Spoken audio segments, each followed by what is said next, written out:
Hello दोस्तों, स्वागत है हमारे यूट्यूब चैनल। दोस्तों, आज की क्लास में हम बात करने वाले हैं क्लास 9 का चैप्टर नंबर क्या है 3 है साइंस में चैप्टर नंबर क्या है 3 हमारा है परमाणु और अणु की बात करने वाले हैं। आज की क्लास में हम परमाणु अणु क्या होते हैं इनके बारे में बात करेंगे। आपके जो भी एनसीईआरटी फोल्डर होते हैं उस एनसीईआरटी फोल्डर के द्वारा क्या करेंगे, इसमें हम चर्चा करेंगे। हर एक शब्द का अर्थ इसमें देखेंगे क्या होता है। कौन सा अध्याय दिया है? अध्याय 3 दिया है साइंस क्लास 9 का, ठीक ना।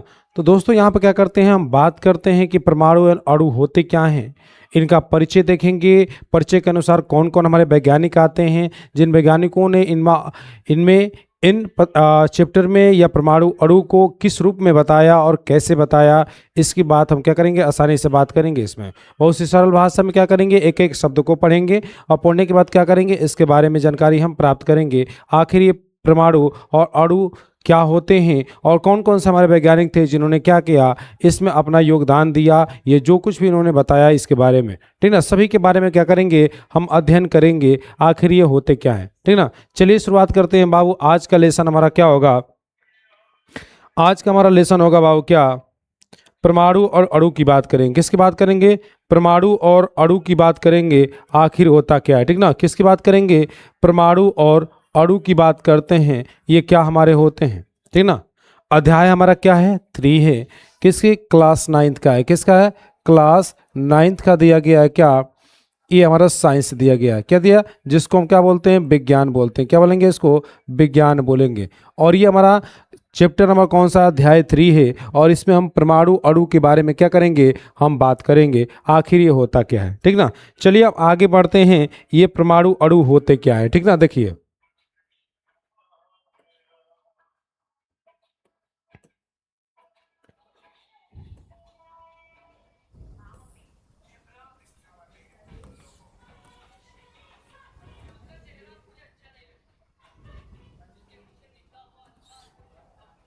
चलिए आगे हम बात करते हैं बाबू, ये होता क्या है, ठीक ना। आगे हम बात करेंगे इसमें होता क्या है, ठीक ना। देखिए चलिए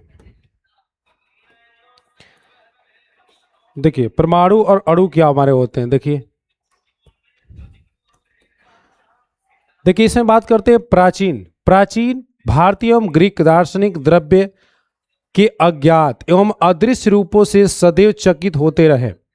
जितने भी क्या थे इसमें, भारतीय प्राचीन के द्वारा ग्रीक दार्शनिक जितने वैज्ञानिक हमारे थे, जैसे बात करते हैं हमारे कौन कौन वैज्ञानिक आते हैं, तो हमारे वैज्ञानिक आते हैं बाबू कौन कौन से, महर्षि कणाद आते हैं। क्या होते हैं? महर्षि कणाद तो आते हैं, और एक आते हैं पखुदा पखुदा क्या होते हैं, कत्यानम आते हैं, और एक होता है डेमोक्रिटस जो होते हैं। ये 3 वैज्ञानिक आए थे जिन्होंने क्या किया था, पदार्थ के बारे में जानकारी दी थी। किसके बारे में दी थी बाबू?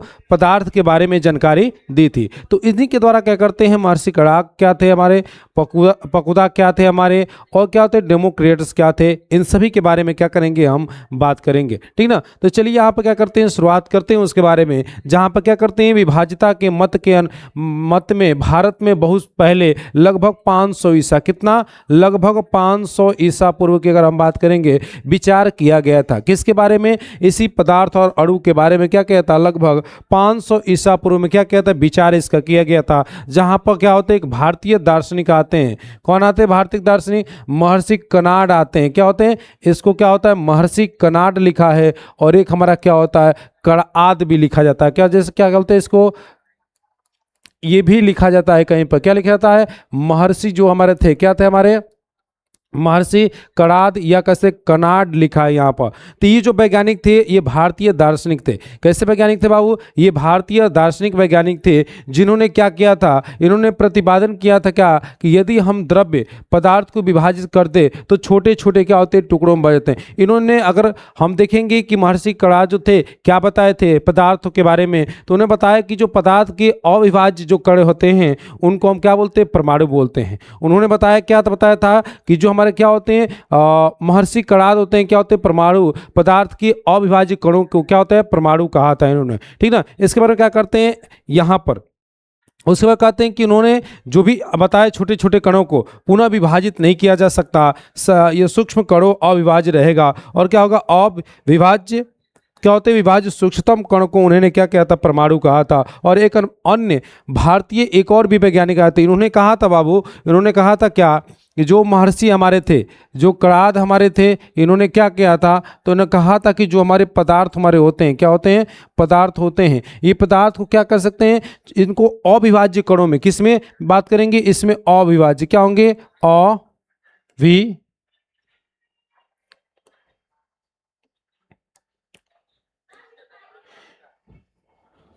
क्या होंगे, अविभाज्य, किसमें होंगे, अविभाज्य कणों, अविभाज्य कणों को उन्होंने क्या कहा था, परमाणु कहा था। क्या कहा था उन्होंने, अविभाज्य कणों को उन्होंने क्या कहा था, परमाणु का नाम दिया था। ठीक ना। अगर एक तरह से बात करें परमाणु होता क्या है, तो परमाणु को हम क्या करते हैं, पुनः इसको हम क्या करते हैं, उत्पन्न इसको पुनः इसको हम बना नहीं सकते हैं, क्योंकि क्या होता है, ये सबसे छोटा होता है। क्या होता है, सबसे छोटा हमारा होता है। इसके बाद जो अणु हमारा आता है ना, ये अणु को क्या करते हैं, संयोजन करके इसका संयोजन करके क्या करते हैं, इसको एक समूह के रूप में क्या करते हैं, इसको रख देते हैं और बना सकते हैं। क्या होते हैं, इसको बना सकते हैं, क्या करते हैं, इसको बना सकते हैं। तो ये हमारे क्या थे बाबू, अणु और परमाणु थे।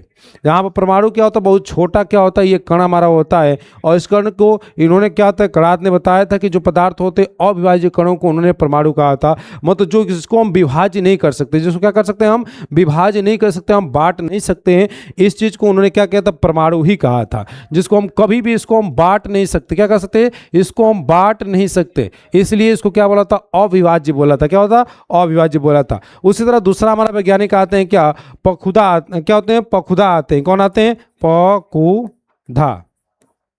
ये पखुदा वैज्ञानिक हमारे थे, जिन्होंने क्या किया था, पखुदा वैज्ञानिक ने कहा था कि कण जो होते हैं संयुक्त रूप से क्या होते हैं, संयुक्त में क्या होते हैं, पाए जाते हैं। किस में पाए जाते हैं, संयुक्त में पाए जाते हैं। मतलब क्या होते हैं, ये कैसे पाए जाते हैं, संयुक्त में पाए जाते हैं। इन्होंने बताया था, किसने, पखुदा ने बताया था कि ये क्या होते हैं। ये भी कौन थे, हमारे भारतीय दार्शनिक थे। कौन ये थे, हमारे ये भी क्या थे, एक भारतीय दार्शनिक थे, जिन्होंने बताया था कि पखुदा जो होता है संयुक्त क्या होता है के रूप में क्या होते पाए जाते हैं। जो क्या होता है, इन्होंने पखुदा ने बताया था कि कण जो हमारे होते हैं किस रूप में पाए जाते हैं, संयुक्त के रूप में क्या होते हैं, पाए जाते हैं। एक और वैज्ञानिक हमारे आते हैं जिसका नाम क्या था, डेमोक्रिटस नाम था। क्या था, इनका नाम क्या था बाबू,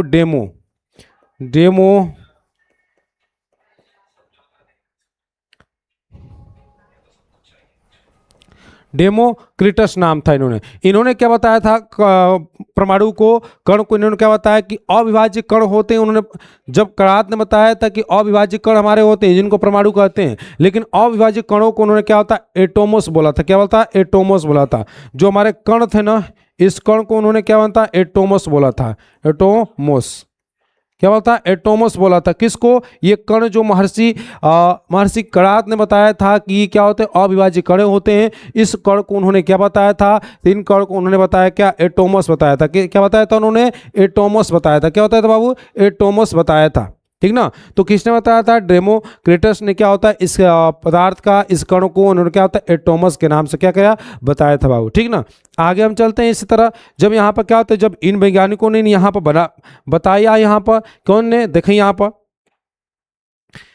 पखुदा क्या थे, कत्यानम थे हमारे, जिन्होंने क्या था, इस मत में विस्तृत रूप में क्या होता है समझाया। कहा कि कण समांतर संयुक्त रूप में क्या होते हैं, पाए जाते हैं। किस में पाए जाते हैं, अभी हमने बताया ना कि संयुक्त रूप में पाए जाएंगे। और उन्होंने कहा कि जो हमें द्रवों के भिन्न भिन्न रूप में क्या होते हैं, प्रदान करते हैं। लगभग इसी समय ग्रीक दार्शनिक एक होते हैं डेमोक्रिटस, जिन्होंने क्या किया था, इसमें एक और वैज्ञानिक थे क्या, एक और वैज्ञानिक ने सुझाव दिया था क्या, ल्यूसिपस दिया था, जिन्होंने कहा कि यदि हम द्रव्य को विभाजित करते जाएं, ठीक ना, अगर हम क्या करते हैं, द्रव्य को, जो हमारा पदार्थ होता है, क्या होता है, जो पदार्थ होता है, इस पदार्थ को हम विभाज्य करते जाए, मतलब इसको बांटते जाए, एक दूसरे से क्या करें, इसको बांटते जाए, तो क्या होगा, तो एक ऐसी स्थिति आएगी जब प्राप्त कण को हम पुनः विभाजित नहीं कर सकते। मतलब एक ऐसी स्थिति, जब किसी चीज को क्या करते हैं, हम बांटते हैं, तो बांटते बांटते क्या होती है, एक ऐसी स्थिति आ जाती है जिसको हम क्या करते हैं, पुनः उसको विभाजित नहीं कर सकते हैं। उसी तरह उन्होंने क्या किया था, दोनों वैज्ञानिक डेमोक्रिटस और क्या थे हमारे, एक थे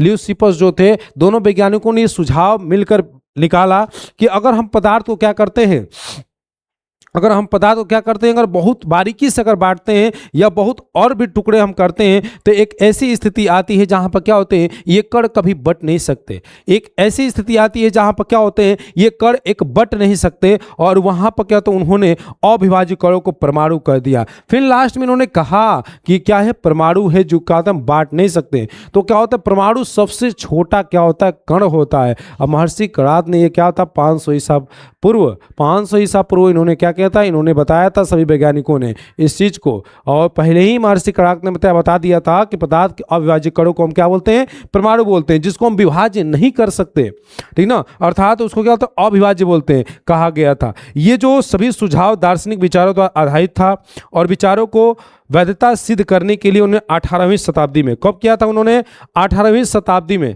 कब किया था बाबू, 18वीं शताब्दी में उन्होंने क्या किया था, देखिए यहाँ पर 18वीं शताब्दी में तक कोई अधिक प्रयोग नहीं किया, उन्होंने कार्य कोई नहीं किया था, क्योंकि यहाँ पर इन्होंने सिद्ध कर दिया था कि आज 18वीं शताब्दी के अंत तक वैज्ञानिकों ने तत्व और यौगिक के बीच भेद को समझा और स्वाभाविक रूप से यह पता करने में इच्छुक हुए कि तत्व कैसे हैं। इन्होंने क्या किया, इच्छुक हुए कि तत्व कैसे, क्योंकि 18वीं शताब्दी में, किसमें बाबू, 18वीं शताब्दी में उन्होंने क्या किया, यह अंत तक बता दिया, अंत तक उन्होंने क्या था, बता दिया कि जो हमारे तत्व होते हैं, क्या होते हैं, तत्व होते हैं, या इसको क्या, यौगिक जो हमारे होते हैं, क्या होते हैं, यौगिक जो होते हैं, इनको समझा, दोनों को समझा, ये तत्व और यौगिक क्या होते हैं, दोनों चीज के बारे में इन्होंने क्या किया, समझा, और समझने पर इन्होंने बता दिया कि ये क्या इच्छुक हुए तत्व कैसे हमारे होते हैं, क्या होते हैं, इनमें भेद को समझना, क्या होता है, परमाणु अणु क्या होते हैं, सब इन्होंने क्या किया, 18वीं शताब्दी में यह सिद्ध कर दिया था, ठीक ना।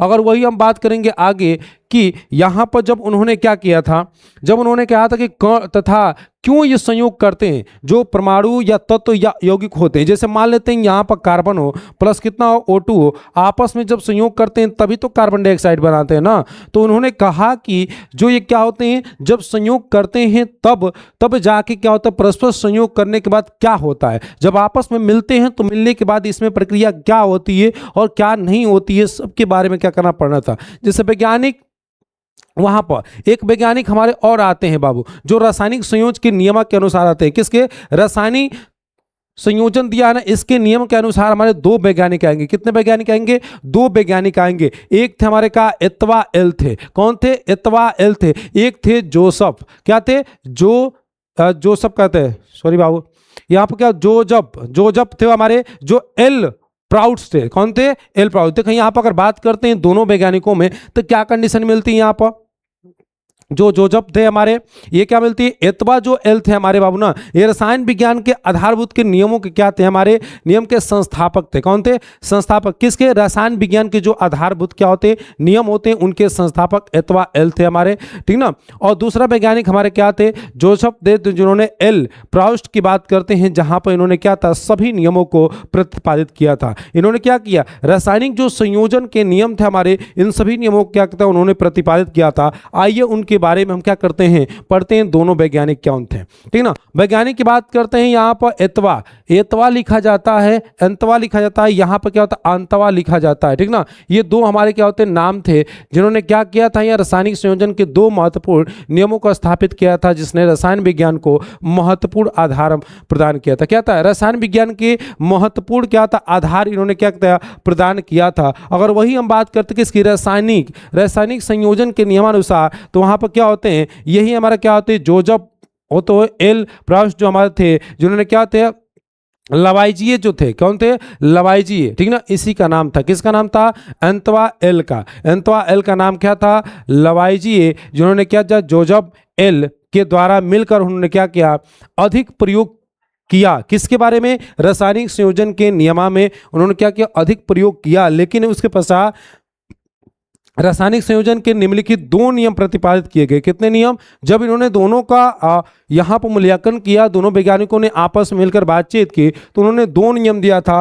पहला नियम क्या था बाबू, द्रव्यमान संरक्षण का नियम था। कौन था, द्रव्यमान संरक्षण नियम था। इसमें ये नियम में कहता है बाबू, द्रव्यमान को न तो उत्पन्न कर सकते हैं और न ही नष्ट कर सकते हैं, द्रव्यमान को न तो उत्पन्न कर सकते हैं और न ही क्या करते हैं, इसको हम नष्ट कर सकते हैं, ठीक ना। तो इन्होंने क्या किया, द्रव्यमान संरक्षण के नियम में यह बताया था, ठीक ना। आगे देखेंगे क्या कहता है। फिर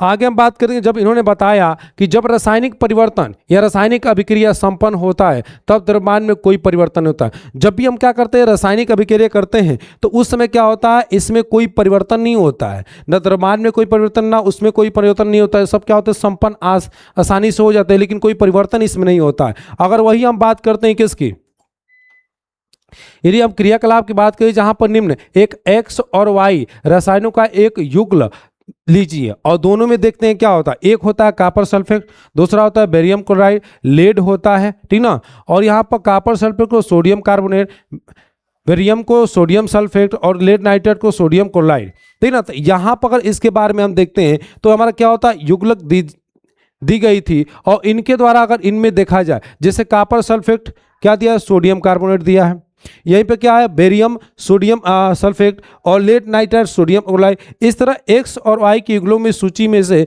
किसी युग्ल के रासायनिक अलग अलग विलयन 10 ml 10 ml जल में अगर तैयार किया जाए तो उपयुक्त तैयार युग्लों में विलयनों में से एक्स और वाई क्या होंगे, इसमें हमको क्या करना, पता करना था। चलिए आगे देख लेते हैं कि इसमें क्या दिया था। उसी तरह यहाँ पर इसमें हम क्या करते हैं, एक वाई विलयन लेते हैं, क्या लेते हैं, एक वाई विलयन लेंगे और क्या लेंगे, एक एक्स विलयन लेंगे, ठीक ना। वाई विलयन क्या होगा, थोड़ा बड़ा होता है, थोड़ा बड़ा इसको ले लेंगे वाई विलयन में, क्या लेंगे, वाई विलयन को हम क्या करते हैं, थोड़ा बड़ा लेते हैं। ये जो हरे कलर का दिखाई दे रहा है इसको हम क्या बोलते हैं, वाई विलयन बोलेंगे, क्या बोलेंगे, वाई विलयन। और जो हमारा क्या होगा, और इसको हम क्या बोलेंगे, ये देखो ये जो हमारा है, ये वाला हिस्सा जो हमारा है, ये वाला जो हमारा हिस्सा होगा, जैसे यहाँ पर देखो ये कलर, जो ये कलर हमको दिखाई दे रही है, जो इस कलर को हम क्या बोलेंगे, इसको एक्स बिलियन बोलते हैं, क्या बोलते हैं इसको एक्स बिलियन बोलेंगे। तो यहां पर देखेंगे जो ये हमारा क्या हो, ये हरा वाला है इसको वाई बिलियन बोलेंगे, ऊपर वाला क्या होगा, एक्स बिलियन हो जाएगा। और इसमें क्या होता है, छोटी सी एक प्रखनली होती है, क्या होती है, प्रखनली हमारी होती है, जिसमें क्या होता है, एक्स बिलियन भरा है। और क्या होता है, बड़े वाला जो नीचे वाला हिस्सा इसमें क्या है, वाई बिलियन भरा हुआ है। और यहाँ पे एक छोटी सी क्या है, प्रखनली दी गई है, क्या दी है, छोटी सी एक प्रखनली दी गई है, जिसमें अगर देखा जाए शंक्वा आकार का क्या होता है, फ्लास्क लगे होते हैं इसमें, जिसके अनुसार क्या होता है, इसको लटका के रखा गया है, जिसके सहारे हम बिलियन को रखे हैं, प्रखनली को रखा गया है। एक हमारा डोरी होता है, एक कार का टुकड़ा होता है, जो ऊपर वाला हिस्सा जो होता है उसको क्या बोलते हैं, कार का टुकड़ा बोलते हैं। और इसी तरह इन्होंने क्या किया, जो हमारे क्या थे, कॉपर सल्फेट थे, सोडियम कार्बोनेट थे, आपस में जब क्या करते हैं, यहां पर संयोज करते हैं, रासायनिक क्या होती है, इनकी युग्लों की क्रियाकलाप बनती है। तो इसमें क्या करते हैं, 10 ml की बात की, 10 ml क्या करते हैं, इसको हम लेके चलते हैं, यहां पर बताया गया था। अगर वही हम आगे देखेंगे इसमें तो क्या मिलेगा हमको, ठीक ना। इन्होंने बताया था कि जो द्रव्यमान के संरक्षण के नियमानुसार क्या होता है, बताया था, उन्होंने बताया कि द्रव्यमान संरक्षण के नियमानुसार अगर देखा जाए तो इसमें रासायनिक अभिक्रिया में द्रव्यमान को न तो यहाँ पर क्या होता है, सृजन किया जा सकता है, न ही विनाश किया जाता, मतलब ना ही इसको उत्पन्न हम कर सकते हैं, ना ही इसको क्या करते हैं, नष्ट कर सकते हैं। द्रव्यमान संरक्षण का नियम बताया गया था। दूसरा उन्होंने नियम बताया था कि स्थिर अनुपात का नियम क्या होता है, उन्होंने बताया क्या बाबू, कि स्थिर अनुपात का नियम क्या होता है। तो स्थिर अनुपात की यहाँ पर किसके द्वारा कहता, लवाइजिए के अनुसार बताया गया था। वैज्ञानिकों ने इस बात को प्रकाश डाला कि कोई भी क्या होता है, यौगिक 2 या 2 से अधिक तत्वों के साथ मिलता है। यौगिक कब बनता है, जब क्या होते हैं, 2 तत्व, जैसे क्या होता है, कार्बन प्लस क्या हो जाएगा, O2 हो जाएगा, हाइड्रोजन प्लस क्या हो जाएगा, O2 हो जाएगा। यहां पर क्या बनेगा, ये कार्बन डाइऑक्साइड, ये क्या बनेगा, H2O बनेगा, क्या बनेगा, H2O बनेगा। तो यहां पर ये भी क्या है, तत्व है, और ये भी क्या है, तत्व हमारे दिए गए हैं, क्या दिए गए हैं, तत्व दिए गए हैं। तो तत्व जब मिलता है, 2 या 2 से अधिक तत्वों का मिलता है तो यौगिक बनता है हमारा, ये हम जानते हैं। और स्थिर अनुपात के नियम बताया गया था, कोई भी यौगिक होता है 2 या 2 से अधिक तत्व मिलता है तभी क्या बनता है, हमारा यौगिक बनता है। जब क्या होता है, 2 या 2 से अधिक तत्व मिलते हैं तभी जाके क्या होते हैं, यौगिक का निर्माण होता है। और वही बात उन्होंने बताया था कि इसी प्रकार प्राप्त यौगिक में से तत्वों के अनुपात स्थिर होता है, चाहे किसी भी स्थान से प्राप्त किया हो या किसी ने बनाया भी हो। या तो कह सकते किसी स्थान से प्राप्त किया हो, या तो किसी ने बताया हो, या कहते हैं आसानी से इसके बारे में क्या करते हैं हम जानते हैं कि आखिर ये होता क्या है। क्यों? क्योंकि जब क्या होते हैं दो या दो से अधिक तत्व मिलेंगे, दो या दो से क्या मिलेंगे अधिक तत्व मिलेंगे। जब अधिक तत्व मिलते हैं तो इसको हम क्या बोलते हैं बाबू, अधिक तत्व को हम क्या बोलेंगे, तो इसी को यौगिक बोलते हैं। क्या बोलते हैं? यौगिक बोलते हैं। जब दो या दो से अधिक तत्व मिलते हैं तो इसको क्या बोलते हैं, यौगिक बोलते हैं। क्या बोलते हैं बाबू? यौगिक हम बोलेंगे, ठीक ना। अगर वही बात करते हैं यौगिक जल में हाइड्रोजन ऑक्सीजन के द्रव्यमानों का अनुपात सदैव क्या होता है 1.8 होता है, चाहे जल का स्रोत कोई भी हो। इसी प्रकार 9 ग्राम जल का अपघटन करे तो सदैव क्या होता है 1 ग्राम हाइड्रोजन और 8 ग्राम क्या होता है हाइड्रोजन ऑक्सीजन प्राप्त होती है, ठीक ना। कह रहा है कि एक संबंध अगर हम क्या करते हैं 1:8 कर लेते हैं, किसका अनुपात? ऑक्सीजन के द्रव्यमान का। और हाइड्रोजन और ऑक्सीजन का द्रव्यमान कितना करते हैं? एक संबंध कितना करते हैं 8। मतलब यहां पर क्या होगा, जो हाइड्रोजन होगा इसका कितना हो जाएगा 1 और ऑक्सीजन कितना हो जाएगा 8 हो जाएगा। ये क्या है? द्रव्यमान है। क्या है? द्रव्यमान है, क्योंकि इसका अनुपात होता है जल में कोई भी हो। इसी प्रकार क्या होता है 9 ग्राम जल होता है, कितना? H2O का द्रव्यमान कितना दिया है? 9 ग्राम दिया है। कितना दिया है? 9 ग्राम दिया है। और ये कितना? 1 ग्राम ये और 8 ग्राम ये दिया गया। अब कह रहा है कि क्या अपघटन करे तो 1 ग्राम हाइड्रोजन मिलता है। इन दोनों का क्या कहते हैं अपघटन करते हैं तो 1 ग्राम क्या मिलता है? 1 ग्राम क्या मिलता है? हाइड्रोजन मिलता है। क्या मिलता है? हाइड्रोजन मिलता है। क्या मिलेगा बाबू? हाइड्रोजन मिलेगा। अब कह रहा है क्या 8 ग्राम ऑक्सीजन मिलता है। क्या मिल जाएगा यहाँ पर? 8 ग्राम क्या मिलेगा? ऑक्सीजन मिलेगा। क्या मिलेगा? ऑक्सीजन मिलेगा। उसी तरह यहाँ पर क्या होगा? ऑक्सीजन मिलेगा, प्राप्त होती। इसी प्रकार अमोनिया की बात करते, किसकी बात करेंगे? अमोनिया NH3 होता है। क्या होता है? NH3 होता है। अमोनिया में क्या होता है? नाइट्रोजन होता है, हाइड्रोजन होता है। जानते हैं कि नहीं जानते? जानते हैं ना। तो इसमें क्या होता है? इसका अनुपात क्या होता है? 14.3 के अनुपात होता है। कितना होता है? 14.3 के अनुपात में विद्यमान होते हैं, क्योंकि अमोनिया किसी भी प्रकार के निर्मित हुई अवस्था अथवा किसी भी स्रोत से ली गई हो तो अमोनिया जो होता है इसमें N कितना हमारा होता है? देखिए यहाँ पर N कितना होगा? N का द्रव्यमान कितना होता है? यहाँ पर कितना होता है बाबू? यहाँ पर 14 होगा। और H जो हमारा हाइड्रोजन होता है इसका कितना होता है? 3 होता है। मतलब 1 का 14 1 का 3 हमारा होता है। ये किसके अनुपात में होगा? तो 14:3 के होगा। 14 अनुपात किसके होगा? 3 के होगा। अगर वही हम बात करते हैं किसकी बात करेंगे बाबू? यहाँ पे H2 होता है। किसके? H2O की बात करते हैं तो यहाँ पर जो ऑक्सीजन हाइड्रोजन और ऑक्सीजन का कितना होता है? 1:8 होता है। कितना होता है? 1:8 का होता है। अगर आगे हम बढ़ते हैं उदाहरणों से स्थिर अनुपात के नियम व्याख्या होती है, जिसे निश्चित अनुपात के नियम भी कहते हैं। क्या होती है? इसी अनुपात के नियम से क्या होती है? व्याख्या होती है कि निश्चित अनुपात का नियम क्या होता है। यहाँ पर देखते हैं किसके द्वारा? प्राउस्ट के द्वारा। क्या कहते हैं? प्राउस्ट कौन थे बाबू? जोसेफ एल थे। कौन थे? और इन्होंने क्या किया? इस प्रकार व्यक्त किया था किसी भी यौगिक में तत्व एक निश्चित द्रव्यमान के अनुपात में क्या होते हैं? विद्यमान रहते हैं। क्या होते हैं बाबू? एक निश्चित अनुपात के रूप में क्या करते हैं? विद्यमान रहते हैं। देखिए हमारे वैज्ञानिक एक आते हैं, बहुत ही सुंदर वैज्ञानिक आए हैं। देखिए कौन वैज्ञानिक है? जॉन डाल्टन का जन्म 1776 में हुआ था। कब हुआ था? 1776 का रहे बाबू, 1766 में हुआ था। कितना? 1766 में इंग्लैंड के एक गरीब कहाँ पर जुल्लाह परिवार में हुआ था, जो बहुत ही क्या था? गरीब था। क्या था वो परिवार? क्या था? बहुत ही गरीब था। जहाँ 12 वर्ष के आयु में उन्होंने क्या था? शिक्षक के रूप में अपनी जीविका शुरू की थी। जब उन्होंने क्या थे? जॉन डाल्टन 12 वर्ष के थे तो उन्होंने क्या किया? शिक्षक के रूप में अपने आप को उतारा। क्या करते हैं? समाज में। उसके बाद उन्होंने 7 साल बाद 12 में 7 जोड़ देंगे, यहाँ पर कितना हो जाएगा? 7 2 कितना होता? 9। 19 साल के जब हुए बाबू तो क्या हो गए? स्कूल के प्रिंसिपल बन गए। अब देखिए कंडीशन, 12 साल के उम्र में क्या करते हैं? शिक्षक बनते हैं। क्या बनते हैं लालू? शिक्षक बनते हैं। क्या बनेंगे? शिक्षक बनते हैं। और 19 साल के उम्र में क्या बन जाते हैं? यहाँ पर प्रिंसिपल बन जाते हैं। क्या बनते हैं? प्रिंसिपल बन जाते हैं। क्या बनेंगे? प्रिंसिपल बन जाते हैं बाबू। क्या बनेंगे? प्रिंसिपल बन जाएंगे।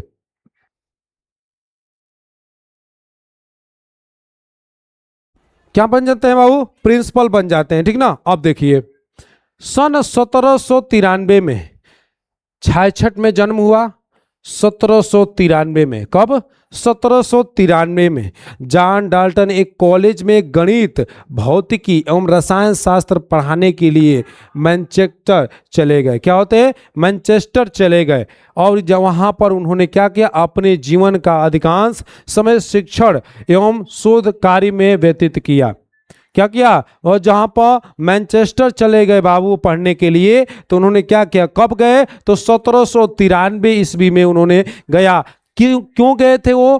कि उन्होंने गणित, भौतिक विज्ञान, रसायन विज्ञान तीनों के अध्ययन के लिए उन्होंने कहाँ गया था? मैनचेस्टर गए, जहाँ पर उन्होंने क्या किया? अपने समय सभी शिक्षण में दिया, पढ़ने में दिया। और 1808 ईस्वी में, कब?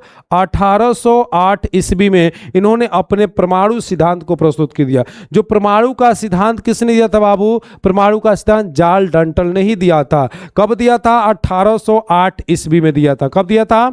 1808 ईस्वी में दिया था उन्होंने। और जो द्रव्यों के अध्ययन के लिए एक महत्वपूर्ण सिद्धांत साबित हो गए। जो हमारे द्रव्य थे, जो हमारे द्रव्य मतलब क्या? जो हमारे पदार्थ थे बाबू, जो हमारे पदार्थ थे, इनके बारे में अध्ययन करने के लिए इन्होंने महत्वपूर्ण ये क्या थे? सिद्धांत दे दिया, साबित कर दिया कि परमाणु सिद्धांत होता क्या है। इन्होंने क्या दिया? परमाणु सिद्धांत होता क्या है इन्होंने क्या किया? ये बता दिया, सिद्ध कर दिया। कब? किस सन में? 1808 में। पहला जन्म कब हुआ था? 1766 में हुआ था। ठीक ना? 1766 में जन्म हुआ था। 12 साल की उम्र में इन्होंने क्या किया? शिक्षक बना। क्या बना? शिक्षक बना। और 19 साल की उम्र में इन्होंने क्या किया? प्रिंसिपल बन दिया। क्या बना? प्रिंसिपल बने। और उन्होंने क्या किया? 1793 ईस्वी में, 1793 ईस्वी में उन्होंने क्या किया? कॉलेज में गणित, भौतिक विज्ञान कॉलेज पढ़ने के लिए क्या किया? तीनों जो PCM होता है, क्या होता है? PCM की पढ़ाई करने के लिए उन्होंने कॉलेज में क्या किया? दाखिला लिया। ठीक ना? और क्या किया? वहां पर शिक्षण का कार्य किया, शोध कार्य का भी व्यक्त किया। और 1800 जब 8 आया तो उन्होंने क्या कर दिया? परमाणु सिद्धांत को ही बता दिया। क्या कर दिया? परमाणु सिद्धांत को ही उन्होंने बता दिया। वैज्ञानिक की अगली समस्या इन नियमों की उचित व्याख्या करने की थी। अंग्रेज रासायनिक जॉन डाल्टन ने क्या बताया था बाबू आगे? जब उन्होंने सिद्ध करते हैं,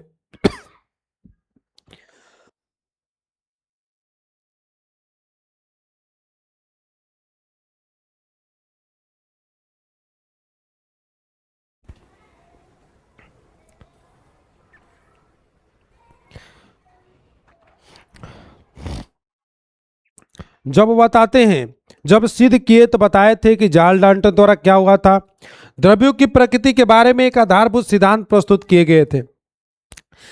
डाल्टन ने द्रव्यों की विभाज्यता के विचार पर प्रदान किया, जिसे उस समय उन्होंने बहुत चीजों को देखा। क्या देखा? ग्रीक दार्शनिकों को देखा, जहां पर द्रव्यों को सूक्ष्म अविभाज्य हुआ, कण हुए, परमाणु नाम दिया गया था। डाल्टन ने भी क्या होता है? परमाणु नाम दिया था। पीछे भी कड़ाक के द्वारा परमाणु नाम दिया गया था ना, लेकिन जब यहां पर जॉन डाल्टन थे, इन्होंने क्या क्या परमाणु कह दिया। डाल्टन ने यह सिद्ध किया था कि रासायनिक संयोजन में नियमों के आधारित पर होता है। इन्होंने सिद्ध किया कि कोई भी काम ऐसे नहीं हो सकता है। यहां पर किसके द्वारा होगा? तो यहां पर रासायनिक संयोजन के नियम अनुसार होगा।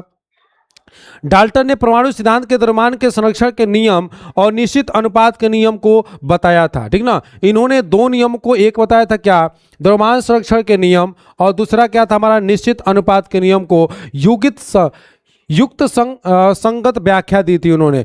जब डाल्टन ने परमाणु सिद्धांत के अनुसार सभी द्रव्यों को, चाहे तत्व हो, यौगिक हो, मिश्रण हो, तीनों को लेकर उन्होंने क्या किया? सूक्ष्म कणों से बने होते हैं, परमाणु कहते हैं। उन्होंने कहा कि तीनों क्या होते हैं? एक सूक्ष्म कणों से मिलकर बने होते हैं, जिसे हम क्या कहते हैं? परमाणु कहते हैं। क्या होते हैं? तीनों एक सूक्ष्म कणों से क्या होते हैं? मिलकर बने होते हैं, जिसे हम क्या बोलते हैं? परमाणु बोलते हैं। ठीक ना?